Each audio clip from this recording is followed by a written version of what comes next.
பகவத்கீதை அத்தியாயம் 5 கர்மயோகம். ஸ்லோகம் 1. சந்நியாசம் கர்மணாம் கிருஷ்ண புனர்யோகம் சசம்சசி யத் ஸ்ரேயே ஏதையோர் ஏகம் தன்மே ப்ருஹி சுனிஷ்சிதம். எல்லாருக்கும் வணக்கம். இன்றைக்கு நாங்கள் 5வது அத்தியாயம் கர்ம சந்நியாச யோகம். இப்ப முதலாவது ஸ்லோகத்தின் பொருள்: அர்ஜுனன் மனநோய் பிடித்து குழம்பிய நிலையில் இருந்து தன்னையும் அறியாமல் பெரும் அளவுக்கு முன்னேறி இருக்கிறான் என்பது இக்கேள்வி கேட்பதிலிருந்து தெரிகிறது. தன் ஆரியர் நண்பனுடைய வாதங்களை சரியாக புரிந்து கொண்டு உள்ள தெளிவு பெறும் அக்கறையில் இதில் தெளிவாகிறது. செயல்முறையே அவனுடைய பிறவி குணத்துக்கு இயல்பானது. ஆகையால் நண்பன் கூறிய கர்ம மார்க்கத்தை அவன் ஏற்றுக்கொள்கிறான். ஆனால் எல்லா கர்மங்களையும் துறப்பது நக்ன பாவத்துடன் வேலை செய்வதை விட மேலானதென்றும் அடிக்கடி சொல்லி வருகிறாரே, இது ஏன் என்ற கேள்வி கேள்படுது. இந்த சந்தேகத்தை வெளிப்படையாகவே கேட்டுவிடலாம் என்று தீர்மானித்து இப்பிரச்சனையை அர்ஜுனன் எழுப்புகிறான். என்ன சொல்லப்படுது? கர்ம மார்க்கத்தை அவன் ஏற்றுக்கொள்கிறான், ஆனால் எல்லா கர்மங்களையும் துறப்பது நக்னபாவத்துடன் வேலை செய்வதை விட மேலானது என்று சொல்ற. ஏன் என்றதுக்கு கேள்வி கேட்கிறவருக்கு ஒரு குழப்பம் வருது. மனநோய் பிடித்திருந்த ஒருவனுக்கு நோய் தீர்ந்தவுடனே முழு தன்னம்பிக்கை வந்துவிடாது. இது சாதாரணமாக எல்லோருக்குமே தெரியும். நள்ளிரவில் பயங்கர கனவு கண்டு அலறி புடைத்தவாறு ஒருவன் எழுந்து உட்காருகிறான். அவ்வளவும் கனவுதான் என்று இப்போது தெரிகிறது. ஆயினும் கனவில் அடைந்த பயங்கர அனுபவங்களை முற்றிலும் மறந்துவிட்டு மீண்டும் அவன் தூங்க போவதற்கு வெகு நேரமாகிறது. அதை போலவே 2வது அத்தியாயத்தில் நாம் கண்ட உணர்ச்சி சீர்பிளவு நிலையிலிருந்து அர்ஜுனன் பெரும்பாலும் சமாளித்து கொண்டு விட்ட போதிலும் கிருஷ்ணருடைய வாதங்களை சரியாக புரிந்து கொள்ளவும் பகுத்து ஆராயவும்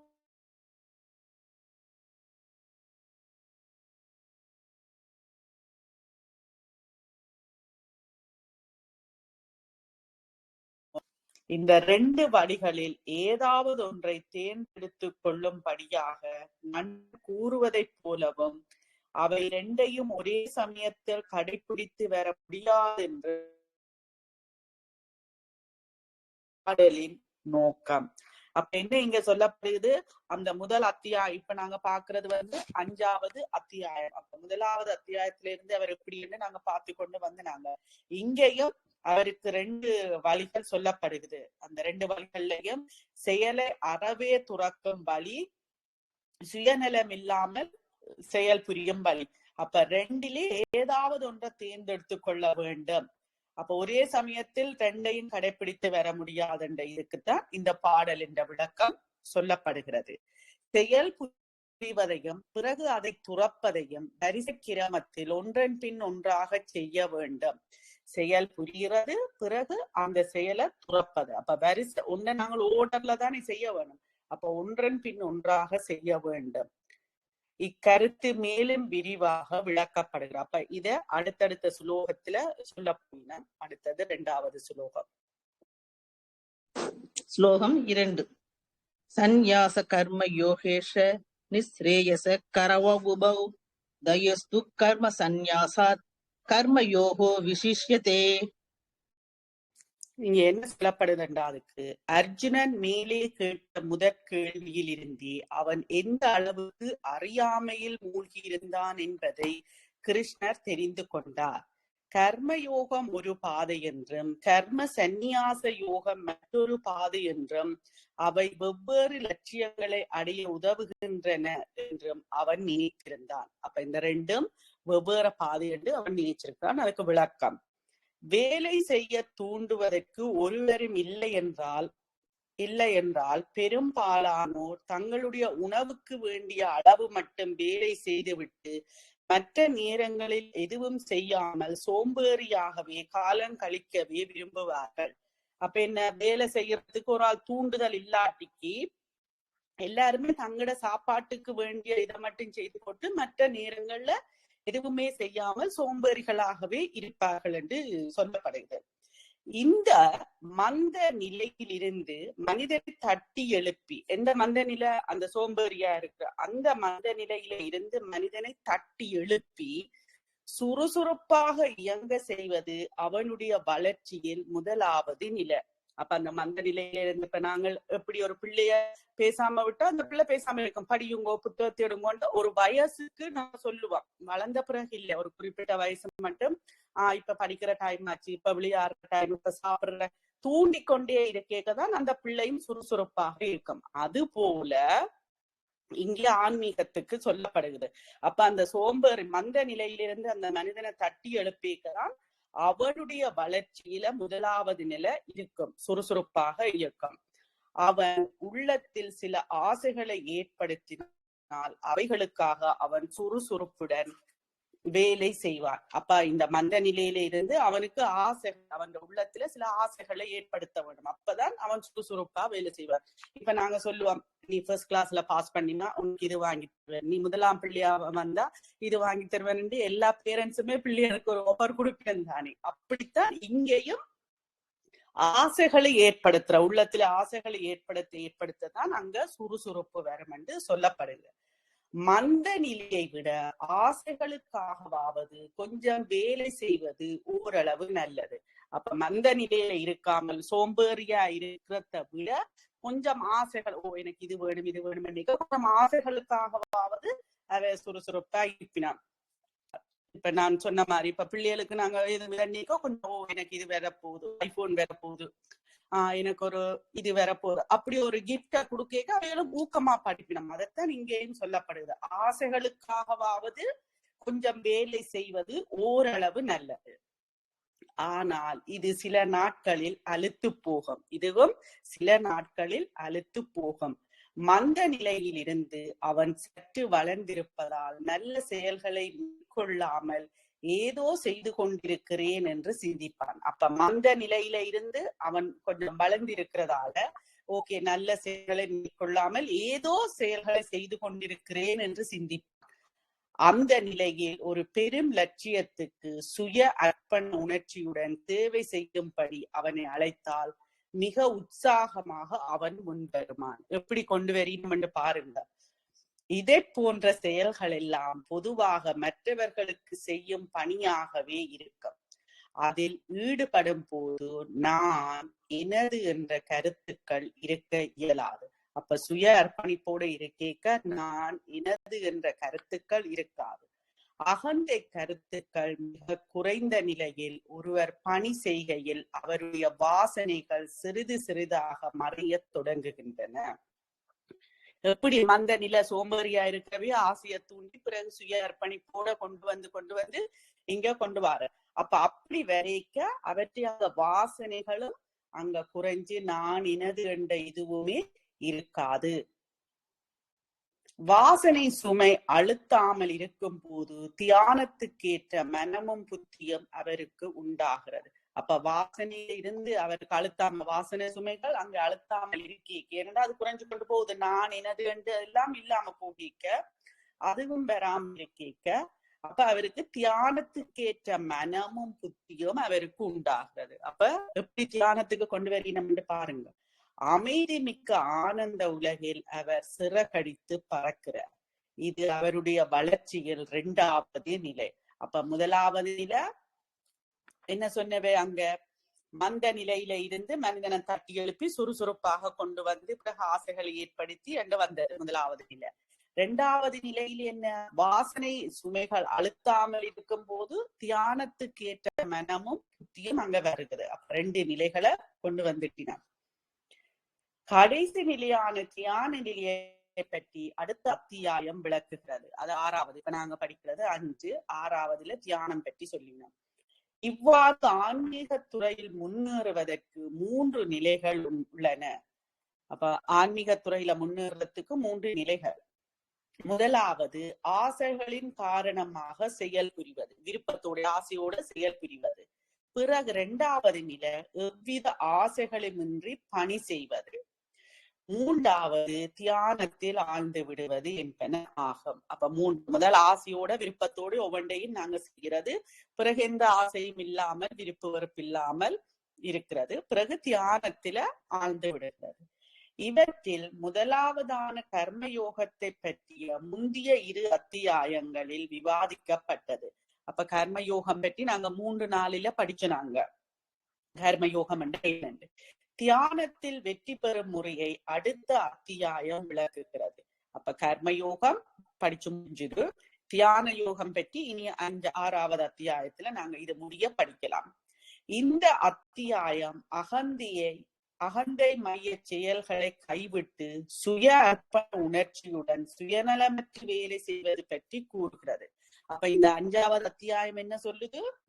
அகந்தை மைய செயல்களை விட்டு, அகந்தியோட நாங்க செயல்படுகிற அதை கைவிட்டு சுய அர்ப்பண உணர்ச்சியோட சுயநலமற்ற வேலை செய்யறத பற்றித்தான் இங்க சொல்லப்படுது இந்த 5வது அத்தியாயத்துல. செயல் புரிவது, செயலை துறப்பது, இவை 2மே ஆன்ம உணர்வு பெறும் லட்சியத்துக்கு தான் வழிகாட்டுகின்றன என்று கிருஷ்ணர் இங்கு தெளிவாக்குகிறார். அப்ப செயல் புரிகிறதொண்டு, செயலை துறப்பதுண்டு. செயல் புரிகிறது ஒன்று வேற, மற்றது அந்த செயலை துறப்பது. இவை 2மே ஆன்ம உணர்வு பெறும் லட்சியத்துக்கானதுக்குத்தான் 2மே வழிகாட்டுது என்று கிருஷ்ணர் சொல்லுகிறார். ஆனால் செயல்களை தியாகம் செய்வதை விட, கர்ம சந்நியாசத்தை விட செயல் வழியே கர்ம மார்க்கமே சிறந்ததென்று எச்சரிக்கை செய்கிறார். என்ன சொல்றார்? செயல்களை தியாகம் செய்கிறதை விட செயல் வழியே செல்றதுதான் சிறந்ததென்று எச்சரிக்கை செய்கிறார். செயல்களை தியாகம் செய்வது தாழ்ந்ததென்று அவர் சொல்லவில்லை. அதிலும் விட இது நல்லது, ஆனா இதை தாழ்ந்ததென்று சொல்லிடுற. 2க்குமே வித்தியாசம் இருக்குது. அப்படி அவர் சொல்வதாக நினைத்து தடுமாறுவது நம்முடைய அறியாமையை காட்டும். அப்படி அவர் சொல்றாருன்னு நினைக்கிறது எங்களுடைய அறியாமையத்தான் அது காட்டும். இதுவரை கிருஷ்ணர் கூறியதையும் அவருடைய கருத்தோட்டத்தையும் தெரிந்து கொள்ளாதவர்களே அப்படி நினைப்பார்கள். பரமகுருவாகிய கிருஷ்ணருக்கும் இக்கட்டான பிரச்சனையை எதிர்நோக்கி நிற்கும் அவருடைய மாணவனுக்கும் நடக்கும் விவாதம் கீதை. அர்ஜுனனுடைய மனச்சோர்வுக்கும் குழப்பத்துக்கும் என்ன காரணம் என்று ஆசானாகிய கிருஷ்ணருக்கு நன்கு தெரிகிறது. எப்பவுமே ஒரு குருவுக்கு சிஷ்யனை பற்றி அவர் ஸ்கேன் பண்ணி விடுகிறோம். அவருடைய மனம் எப்படி இருக்குது என்றது பக்குவப்பட்ட சீடருக்கும் குருவுக்கும் தெரியும். சும்மா போலியான ஆட்களுக்கு தெரியாது. அப்ப அர்ஜுனனுடைய மனச்சோர்வுக்கும் குழப்பத்துக்கும் என்ன காரணம் என்று ஆசானாகிய கிருஷ்ணருக்கு நன்கு தெரிகிறது. அர்ஜுனனுடைய உள்ளத்தில் உள்ள பெரும் வாசனை சுமையை போர்க்களத்தில் விறுவிறுப்புடன் செயல் புரிவதன் மூலமாகத்தான் போக்கிக் கொள்ள முடியும். அர்ஜுனன் மட்டுமல்ல, நாம் எல்லோருமே ஏறக்குறைய அர்ஜுனனுடைய நிலையைத்தான் இருக்கிறோம். பாருங்க, அர்ஜுனனுக்கு மட்டும் இல்ல, எல்லாருக்கும் இந்த கீதை பொதுவானது. எல்லாரும் அவருடைய மனநிலையில தான் இருக்கிறோம். எனவே அந்த நிலையில் செயலை துறப்பதை விட தீவிரமாக செயல் புரிவது தான் நல்லது என்று கிருஷ்ணர் கூறுவதை ஆழ்ந்து சிந்தித்து தெளிவாக புரிந்து கொள்ள வேண்டியது அவசியம். அப்ப செயலை துறப்பதை விட செயலை தீவிரமாக செய்ய வேண்டும் என்றதுதான் இங்கே ஆழ்ந்து சிந்திக்க வேண்டும் என்று சொல்லுகிறார். அதற்கு காரணம் என்ன தெரியுமா என்ற கேள்வி கேட்படுது. 3வது ஸ்லோகம். ஸ்லோகம் 3. ஞேயஸ நித்ய சந்நியாசியோ ந த்வேஷ்டி ந காங்க்ஷதி நிர்வந்த்வோ ஹி மகாபாஹோ சுகம் பந்தாத் பிரமுச்யதே.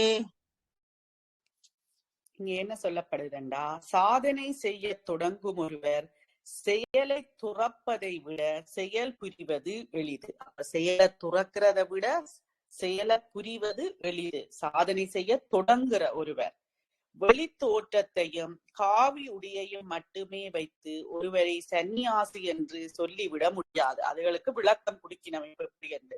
அப்ப சில பேர் காவி உடைகளை வச்சு நாங்கள் ஒரு ஆளை சன்னியாசி என்று சொல்லக்கூடாது. அவற்ற மனம் எப்படி இருக்கிறன்றத இங்க நல்ல விளக்கம் இந்த ஸ்லோகத்துக்கு குடிக்கணும். அவருடைய வெளித்தோற்றத்தை விட அகநிலைதான் மிக முக்கியமானது. அகம்தான். வெளித்தோற்றம் எப்படி இருந்தாலும் பரவாயில்ல, அகம்தான் முக்கியம் என்று புரட்சிகரமாக பிரகடனம் செய்கிறார் கிருஷ்ணர். பாருங்க, அதுல எப்படி சொல்லப்படுது, அகநிலைதான் மிக முக்கியமானது என்று புரட்சிகரமாக பிரகடனம் செய்கிறார் கிருஷ்ணர்.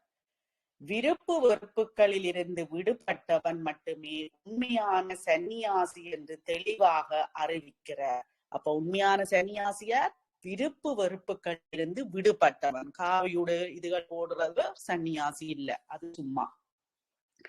விருப்பு வெறுப்பு, வெற்றி தோல்வி, இன்பம் துன்பம் போன்ற இரட்டைகளை இருப்பிடமாக கொண்டது மனம். அப்ப மனம்தான் இந்த இரட்டைகள் எல்லாத்தையும் கொண்டு வந்தது. அந்த இரு சக்கரங்களையும் கொண்டு மனம் என்ற வண்டி பல்வேறு இடங்களுக்கு சென்று வாழ்க்கையில் எத்தனையோ அனுபவங்களை பெறுகிறது. ஒளி இல்லாவிட்டால் இருட்டு என்று சொல்கிறோம். வெற்றி கிடைக்காவிட்டால் அதை தோல்வி என்று கூறுகிறோம். இரட்டை பற்றி தெரிந்து கொள்வதற்கு அதை ஒளியுடன் ஒப்ப வேண்டி இருக்கிறது. வெற்றியை பற்றி அறிந்து அதை தோல்வியுடன் ஒப்பிட்டுத்தான் நேர்மாறான மற்றொன்றுடன் ஒப்பிடுவதன் மூலமாகவே இதை பற்றிய அறிவையும் நாம் பெறுகிறோம். இம்மாறுபாடு தெரியவில்லை என்றால் அதை பற்றிய அறிவும் நமக்கு இல்லை. அப்ப வெற்றி தோல்வி இன்ப துன்பம் இதுகளுக்கு எப்படி நாங்கள் அறிஞ்சு கொள்றோம் என்றதை சொல்லினான். இதுக்கு நினைக்கிறேன் தேவாரமோ சிறுக்கிளாரோ சொன்ன தெரியா, ஓடும் செம்பொன்னும் ஒப்பவே நோப்ப. அப்படி இருக்க வேணும். ஓட்ட கொடுத்தாலும் உங்களுக்கு ஒன்றுதான், செம்பொன்னண்டாலும் பொன்னண்டாலும் உங்களுக்கு ஒன்றாதான் இருக்க வேணும்.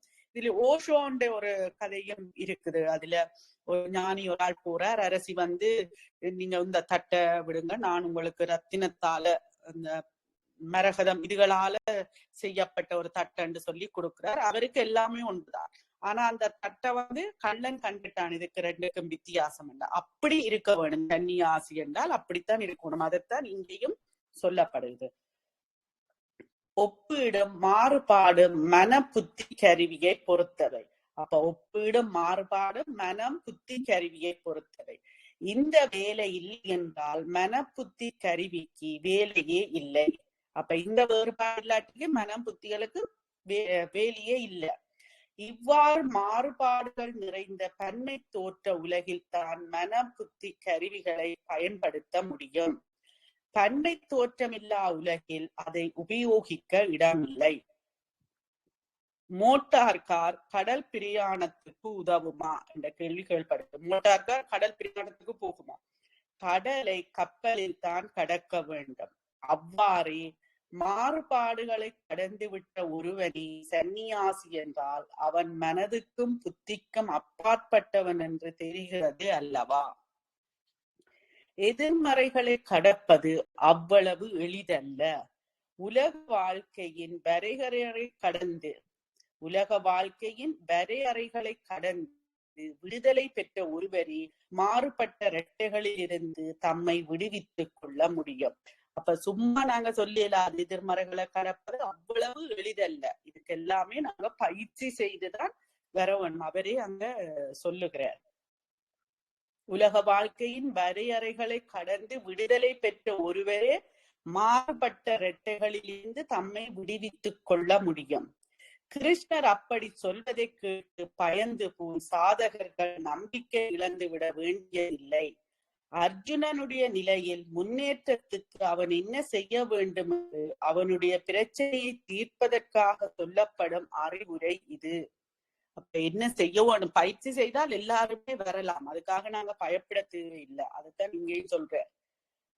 வீர தீர செயலில் ஈடுபாடு, வேலை செய்யும் ஆர்வம் முதலியவை அரச வம்சத்திற்கே இயல்பானவை. அப்ப ஏனென்றா அரசன் தான் இவன், சஸ்திரிய குலம் தான் அர்ஜுனன். அப்ப செயலில ஈடுபாடு, வேலை செய்யற ஆர்வம் எல்லாம் அவைக்கு அந்த வம்சத்துக்கே இயல்பானது. சொல்லிவினா இயற்கையாகவே இந்த குலம் அப்படி அந்த சொல்லிவினா குணம் இருக்குதுன்னு சொல்லி, அதைத்தான் இங்கே சஸ்திரிய குணம், சஸ்திரிய குலமாக அதை சொல்லப்படுகிறது. எனவே அவனது உள்ளத்தில் ஆயிரம் ஆயிரம் வாசனைகள் படிந்திருக்கின்றன. ஏனென்றா வாசனைகள் எல்லாம் பிறப்புகளை மிகுந்திருந்து வருது. அந்த வாசனைகள் கழிஞ்சு போனாத்தான் எங்களுக்கு எல்லாம் முக்தி.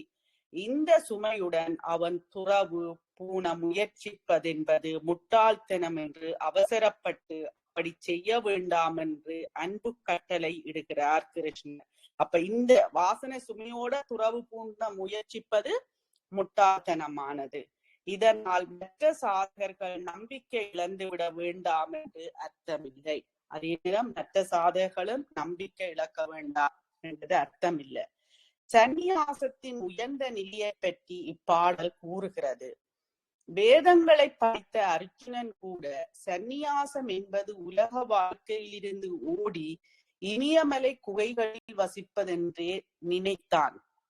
அப்ப எல்லாரும் என்ன நினைக்கிறது, சன்னியாசி தியானத்துக்கு போனா ஐயோ குடும்பத்தை விட்டுட்டு போவினோம், அப்படித்தான் அந்த தவறான கண்ணோட்டம்.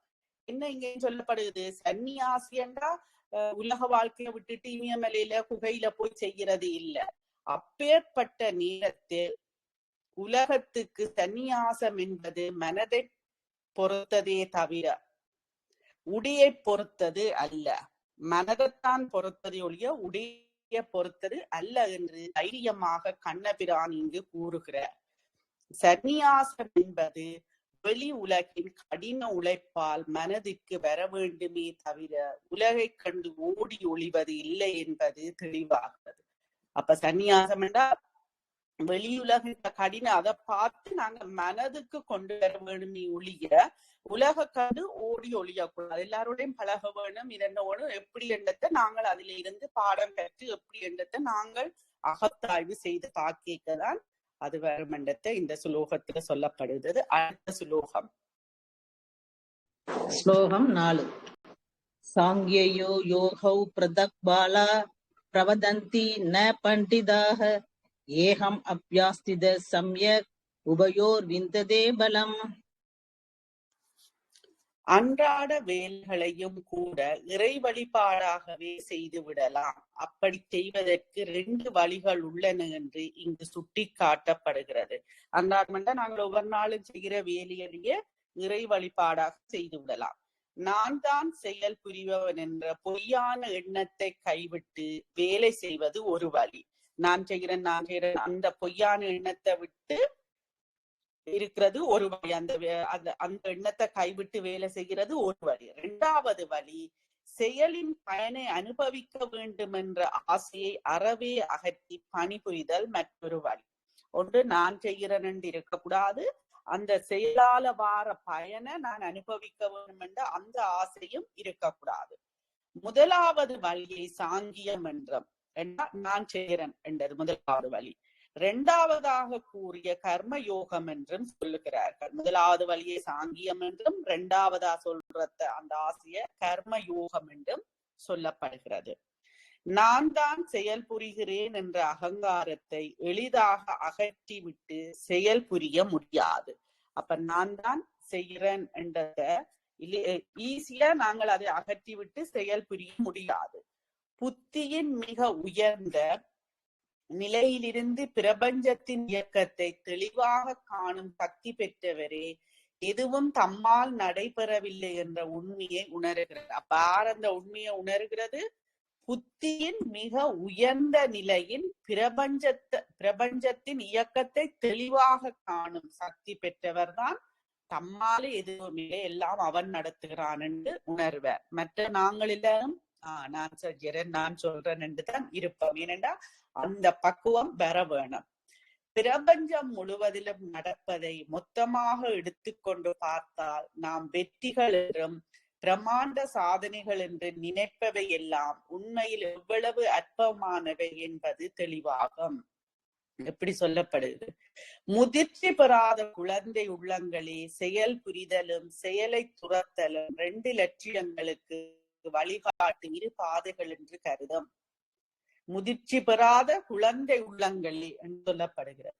அவற்றில் ஏதோ ஒரு பாதையை பின்பற்றுபவர்கள் கூட 2 வழிகளின் பயனையும் அடைவார்கள் என்றும் அந்த அனுபவம் பலருக்கு கிடைத்திருக்கிறது என்றும் கிருஷ்ணர் இங்கு அறிவிக்கிறார்.